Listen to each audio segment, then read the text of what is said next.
little question is, I'm doing so good all the time. I'm happy most of the time, and I'm pretty sure I know the answer to this, but I get little annoyances or little ornerinesses, and it bothers me more now to feel a little ornery than it used to bother me to feel depressed for a day. And so I want to keep getting, yes, more higher, more often, and I think I'm just doing a little bit of negative emotion goes a long way does. Once you've tuned yourself into the higher frequencies. And so here's what's happening at this vibrational relativity again.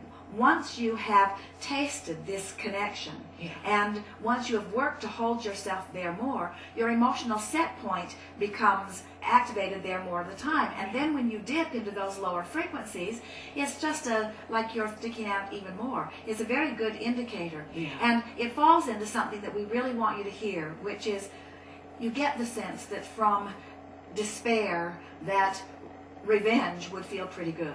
And we would encourage you to not take revenge, but find the vibration of revenge. Hopefully you'll move out of it before you take action, but find the vibration of revenge, because it is better for you than where you were before. And then as you move from revenge into anger, anger is a nice place because there's lots of flexibility within it. There are those things you are really angry about and those things that you are less angry about, so there's some movement there. But as you move up this emotional scale, there is relief every step along the way. As you make the next step, you feel the resistance falling away, and the sensation is one of relief. And so we want to say to you that your capacity to continue to expand never ceases.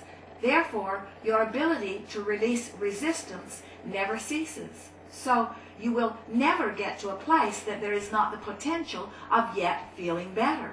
And so that's why we see it with Esther too. When something happens where she's not close to the vibration that she's used to living in, she takes it very hard because she's accustomed to this high-flying vibration. It's who you really are. And we like it when you get picky like that. We never want you to settle back in. Our friend earlier, we agreed awkwardly and under great duress that we could maybe call that subconscious, but what we really want to call it is insensitivity.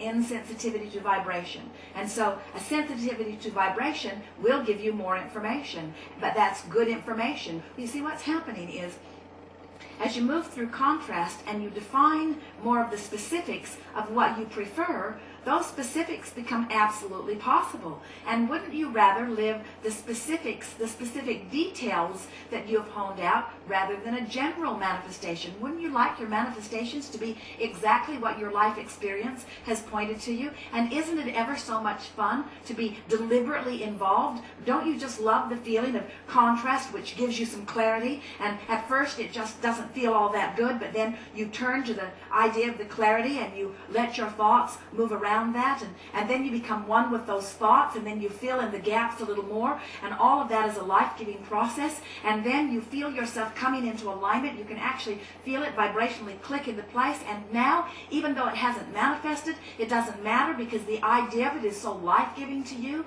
And now you're in this place of feeling good, and now you also now have access to a whole array of contrasting experiences. But the contrasting experiences from this new, better feeling place are not the range of contrasting experiences that you had before. You've cleaned your vibration up. So now the range of contrasting experiences is much cleaner, much better feeling. The low point may be frustration, while the high point is ecstasy. You're not dipping down into worry or disappointment or discouragement or fear or any of that. But still, that vibrational relativity is there. And so this new idea is born out of that, and at first it's an awkward idea, but you work on it until it becomes familiar. It begins to feel more and more like the next logical step, and all of that is life-giving. It all feels so good, and now you're in alignment with it, and now you're in a whole new place with a new set of contrasting experiences.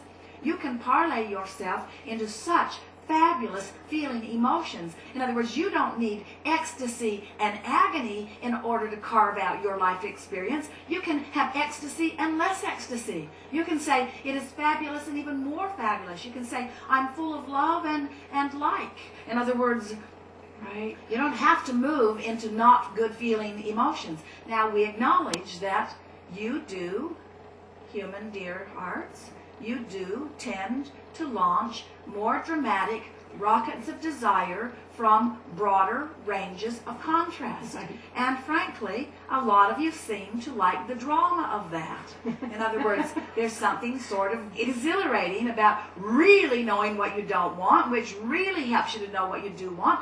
And sometimes you tend to like the struggle of climbing out of the hole. It makes you feel worthier and more vigilant, and it makes for good books, because your society loves it when you have been in a terrible place and you climb out. In other words, audiences stand to their feet and applaud, where we're encouraging you to get up here in this happy place and just be happier, happier, happier, happier, happier. Right. But they don't write many books about that.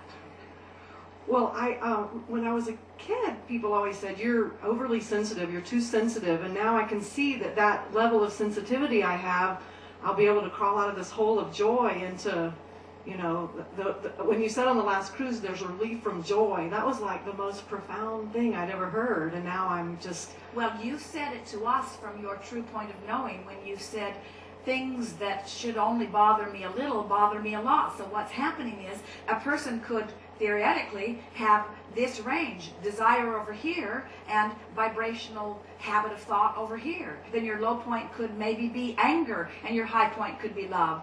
Love about a few things and anger about a few things, or maybe a lot of things. But as you work your way up the emotional scale, what begins to happen to you is you begin to close the gap. And as you maintain a vibration that goes maybe from frustration to joy, you begin living a different life experience. It's fascinating to watch that the things that were accessible only to you because you were in this range now are out of range. You literally vibrate yourself out of the possibility of having any of those experiences. And people who are watching you begin to see the changes reflected in your manifestations. And they say, what's going on with you? And you have to say, I just came to the place where I stopped giving a rip what any of you think I should do, and I began to care intensely about how I feel, and on a moment-to-moment basis I just pay attention to how I feel, because I don't want how I feel to be unconscious.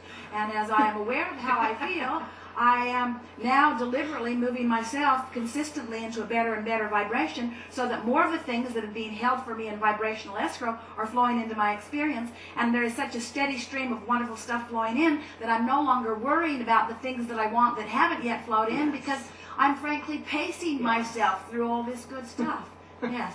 Thank you very much. Yes, indeed.